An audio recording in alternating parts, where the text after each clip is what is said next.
We know Nissan is the month of redemption, the time of our Geula, where we physically left Egypt, we left Mitzrayim on our way to freedom. Along with this physical journey, we have a parallel spiritual journey, a path towards Emunah. We often translate that word, Emunah, as simple faith or a belief system. Yet the word has much deeper implications. If we look at the shoresh, the root of the word Emunah, Aleph Mem Nun, we see that it closely links to other words we might be familiar with. The word for omanut is art. An uman is a craftsman. An aman is an artist. All of these words conjure up the idea of individuals who are dedicated to their craft. They spend time developing their skill, and they continually refine their abilities. They fine-tune it. They're working on improving their art form in whatever form it may be. If it's poetry or sculpting or being a musician, right? Any art form takes a lot of time and perseverance to work on the craft. Emunah is not a one and done deal. It is not an intellectual process that we accept some belief system and then we leave it at that. Just like cultivating an art takes time and commitment, so too we cultivate our Emunah. We develop it over time. We refine it and fine tune it. Rav Shimshon Raphael Hirsch discusses this when talking about Emunah in Bereshit Perek Tet Vav, and he talks about how it's an action, it's a verb, Emunah, and he links this idea of an artisan to the idea of faith, the idea of trust in God. It's something that is related to action. And Pesach is the perfect time for us to explore that. How so? Right? Every Pesach night, we talk about this mitzvah of V'higata lebincha.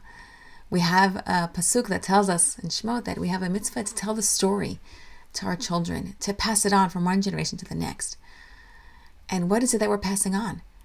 That same verse, that pasuk, is used to explain the mitzvah in the Mishnah Psachim, that every individual is required to see himself or herself as if they left from Egypt, as if they were the ones who were freed, as if we are telling over the story to our children as if we've experienced it ourselves.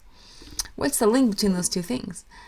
We have to feel like we've experienced it and we have to pass it on. Can't we just tell the story about what happened to our ancestors all those years ago? But the point is, we want to make it relatable. We want to make it memorable. And when it's a story that I'm telling with emotion, with enthusiasm, it gets passed on, right? It stays from one generation to the next. When we tell our story, we do it with action. Just like our ancestors took action when they themselves were in Mitzrayim. They showed their Emunah. They showed their Emunah by taking what was a deity in this paganistic society of Mitzrayim. They took a lamb and they tied it to their bedposts for 3 days. They daringly sacrificed that same lamb in the Karban Pesach. They took the blood and wiped it on the doorposts. They took action to show we have Emunah. We trust in Hashem. We have a belief that Hashem will bring us out of Mitzrayim. The way we tell our stories and the way we show what we believe in is what keeps it and gets it passed on from one to the next. Another tool that we need to help us strengthen Emunah, just like an artisan will look for mentors, teachers to learn from. So too, we open up our Sfarim, we learn Torah, we listen to Shirim, we find teachers who live a life of Emunah, who can inspire us and guide us. And just as an artist will look for other peers, colleagues, who are similar artists working in similar fields to learn from and share their ideas with and develop their ideas with, so too, we want to develop our Emunah. We want to find communities and friends, peers, who are looking to find Hashem in their lives, who are looking to see divine intervention, who are sharing stories of a godly nature, right? We want to talk about Emunah. It needs to become part of our conversation in order for it to improve, in order for it to grow, in order for it to become a more refined skill. And perhaps all of these ideas bring us to the idea that the Rambam highlights when he's talking about the same Mishnah Psachim of Chaya of Adam Lirot et Atzmo Ki'ilu Yatza Mitzrayim. And it's well known that the Rambam says, instead of Lirot, that a person should see himself as if they left Mitzrayim, he says the word Laharot, should show. Should show. We take action, we make it come alive.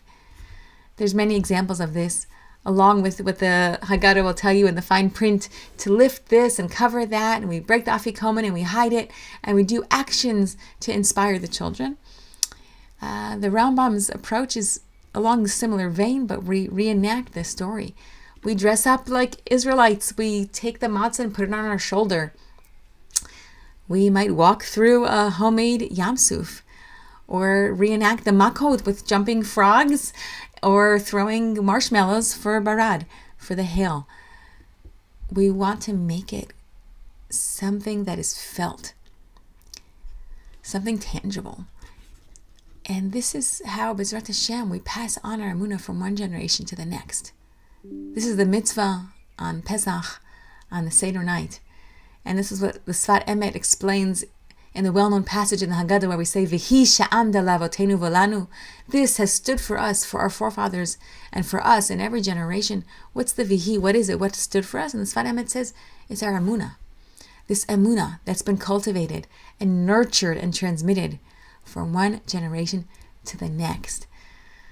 B'ezrat Hashem, this Pesach, we will tell our stories, our personal stories of Geula, our personal stories of seeing God in our lives, and our national stories, and we will show it to our children and our grandchildren with enthusiasm. We will share our stories and recommit ourselves to this beautiful and often challenging craft, the art of Emunah, and recognize that this is our living legacy that continues to shape us, sustain us, and ultimately liberate us. Chag kasher v'sameach.